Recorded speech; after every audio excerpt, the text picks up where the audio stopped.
വൻ ഭൂകമ്പത്തെ തുടർന്ന് ജപ്പാൻ തീരത്ത് സുനാമി മുന്നറിയിപ്പ്. തീരപ്രദേശങ്ങളിൽ നിന്ന് ആളുകളോട് മാറാൻ നിർദ്ദേശം നൽകിയിരിക്കുന്നു എന്നാണ് ലഭിക്കുന്ന വിവരം. സായി കുമാറുണ്ട് വിശദാംശങ്ങൾ നൽകാൻ. സായി, ആശങ്കപ്പെടുത്തുന്ന കാര്യമാണോ? എന്താണ് സംഭവിക്കുന്നത്? വിവരങ്ങൾ. ശ്രുതി, ആശങ്കപ്പെടുത്തുന്ന വിവരങ്ങളാണ് ഇപ്പോൾ ജപ്പാനിൽ നിന്ന് വന്നുകൊണ്ടിരിക്കുന്നത്. വടക്ക് കിഴക്കൻ തീരത്ത് 7.4 തീവ്രത രേഖപ്പെടുത്തിയ ഭൂചലനമാണ് റിപ്പോർട്ട് ചെയ്തത്. വലിയ തീവ്രതയാണ് 7.4 എന്നുള്ളത്. അതുകൊണ്ട് തന്നെ സുനാമി മുന്നറിയിപ്പ് ആ ഘട്ടത്തിൽ തന്നെ അധികൃതർ നൽകിയിരുന്നു. ഇപ്പോൾ BBC അടക്കം നൽകുന്ന ചില സൂചനകൾ ജപ്പാന്റെ കിഴക്കൻ തീരത്ത് സുനാമി തിരമാലകൾ ദൃശ്യമായി തുടങ്ങുന്നു എന്നാണ്. ഇവാട്ടെ പ്രിഫെക്ടറാണ് ആദ്യ സുനാമി തിരമാലകൾ എത്തുന്നുണ്ടെന്ന് പ്രാദേശിക മാധ്യമങ്ങളെ ഉദ്ധരിച്ചുകൊണ്ട് BBC റിപ്പോർട്ട് ചെയ്യുന്നത്. മിയാക്കോ തുറമുഖത്ത് 40 സെന്റിമീറ്റർ വരെ ഉയരത്തിൽ ഒരു തിരമാല രേഖപ്പെടുത്തി എന്ന ഒരു വിവരങ്ങൾ കൂടിയുണ്ട്.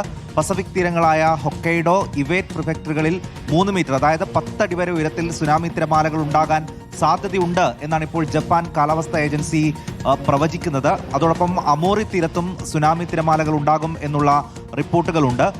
അതുകൊണ്ട് തന്നെ ജപ്പാൻ പ്രധാനമന്ത്രി അടക്കം സുരക്ഷിത ഇടങ്ങളിലേക്ക് മാറാൻ മുഴുവൻ ജനങ്ങളോടും, പ്രത്യേകിച്ച് തീരദേശ മേഖലകളിലുള്ള മുഴുവൻ ആളുകളോടും സുരക്ഷിത ഇടങ്ങളിലേക്ക് മാറാൻ പ്രധാനമന്ത്രിയായ സനെ തക്കോയിച്ചി അഭ്യർത്ഥിക്കുകയും ചെയ്യുന്നുണ്ട്. ഏതൊക്കെ ഇടങ്ങളിൽ സുനാമി വരാൻ സാധ്യതയുണ്ട് ആ ഇടങ്ങളിൽ നിന്നൊക്കെയുള്ള ഒരു കാലാവസ്ഥാ മാപ്പ് തന്നെ ഇപ്പോൾ ജപ്പാൻ പുറത്തിറക്കിയിട്ടുണ്ട്.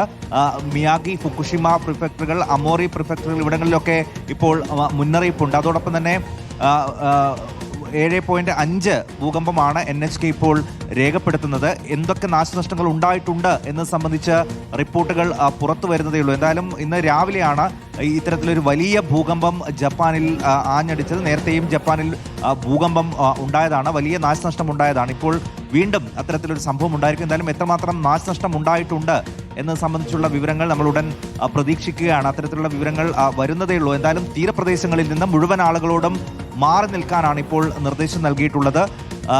കർശനമായിട്ടുള്ള മുന്നറിയിപ്പ് തന്നെ നൽകുന്നു. രക്ഷാപ്രവർത്തകരോട് സജ്ജരായിരിക്കാനും ഇപ്പോൾ ഭരണകൂടം ആവശ്യപ്പെട്ടിട്ടുണ്ട്. ശ്രുതി, സായി, മുൻപും ഈ നേരത്തെ പറഞ്ഞതുപോലെ തന്നെ ഭൂചലനം ഉണ്ടായി ഒരു വലിയ ദുരന്തത്തിലേക്കൊക്കെ കടന്നിട്ടുള്ളതായിരുന്നു. അങ്ങനെ അതിജീവിച്ചു പോകുന്നതായിരുന്നു. അതിനുശേഷം ഇപ്പോൾ വീണ്ടും 7.4 എന്ന് പറയുന്നത് വളരെ ചെറുതല്ലാത്ത, വളരെ ആശങ്കപ്പെടുത്തുന്ന ഒരു രേഖപ്പെടുത്തിയിരിക്കുന്നത് തന്നെയാണ് ഭൂകമ്പം എന്നാണ് മനസ്സിലാക്കുന്നത്.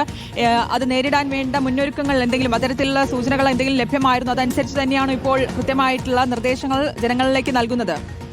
തീർച്ചയായും ശ്രുതി, ഇതിനു മുൻപും വലിയ ഭൂചലനങ്ങൾ ഏൽക്കുകയും അതിനെ അതിജീവിക്കുകയും ചെയ്ത രാജ്യമാണ് ജപ്പാൻ. അതുകൊണ്ട് തന്നെ ഇപ്പോൾ 7.5 തീവ്രത എന്ന് പറയുമ്പോൾ വലിയ ഭൂകമ്പം തന്നെയാണ് ഉണ്ടായിട്ടുള്ളത്. അതുകൊണ്ട് തന്നെയാണ് വളരെ വേഗത്തിൽ ആളുകളോട് സുരക്ഷിത ഇടങ്ങളിലേക്ക് മാറാനുള്ള നിർദ്ദേശം പ്രധാനമന്ത്രി അടക്കം നൽകിയിട്ടുള്ളത്. ഏതൊക്കെ ഇടങ്ങളിൽ ഇത് സുനാമി അടിക്കും എന്നുള്ള നിർദ്ദേശവും മുന്നറിയിപ്പും കാലാവസ്ഥാ ഏജൻസി അപ്പോൾ തന്നെ നൽകുകയും ചെയ്തിരുന്നു.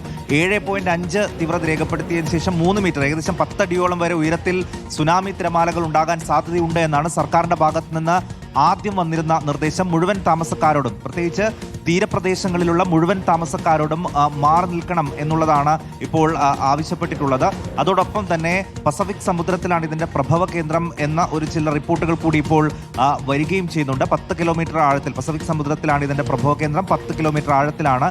ഇവാട്ടെ, അമേറി, ഹൊക്കൈഡോ പ്രിഫെക്ടറുകളിലാണ് ഏറ്റവും വലിയ തിരമാലകൾ ഉണ്ടാകും എന്നുള്ള മുന്നറിയിപ്പ് ഇപ്പോൾ നൽകിയിട്ടുള്ളത്. അതുകൊണ്ട് തന്നെ അടിയന്തര ടാസ്ക് ഫോഴ്സ് അടക്കം രൂപീകരിച്ചിട്ടുണ്ടെന്നും ദുരിതബാധിത പ്രദേശങ്ങളിലെ പൗരന്മാരോട് സുരക്ഷിത സ്ഥാനങ്ങളിലേക്ക് മാറാൻ ആവശ്യപ്പെട്ടിട്ടുണ്ട് എന്നാണ് ഇപ്പോൾ പ്രധാനമന്ത്രിയായ സനെ തക്കായിച്ചി അല്പം മുമ്പ് മാധ്യമപ്രവർത്തകരോട് പറഞ്ഞത്.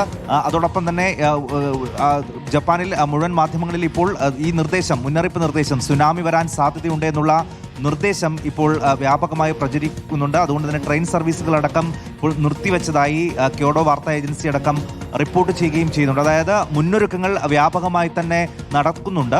ഒരു സുനാമി ഉണ്ടാകാനുള്ള സാധ്യത തന്നെയാണ് ഇപ്പോൾ ജപ്പാൻ അധികൃതർ മുന്നിൽ കാണുന്നത്. ശ്രുതി, ശരി, വ്യക്തമാണ്. ജപ്പാനിൽ ഭൂചലനം ഉണ്ടായിരിക്കുന്നു. ഭൂകമ്പത്തെ തുടർന്ന് ജപ്പാൻ തീരത്ത് സുനാമി മുന്നറിയിപ്പ് കൂടിയുണ്ട് എന്നുള്ളതാണ് ആശങ്കപ്പെടുത്തുന്ന കാര്യം. തീരപ്രദേശങ്ങളിൽ നിന്ന് ആളുകളോട് മാറാൻ നിർദ്ദേശം നൽകിയിട്ടുണ്ട്. 7.5 റിക്ടർ സ്കെയിലിൽ തീവ്രത രേഖപ്പെടുത്തിയ ഭൂകമ്പമാണ് അനുഭവപ്പെട്ടത്. സായികുമാറാണ് വിശദാംശങ്ങൾ നൽകിയത്.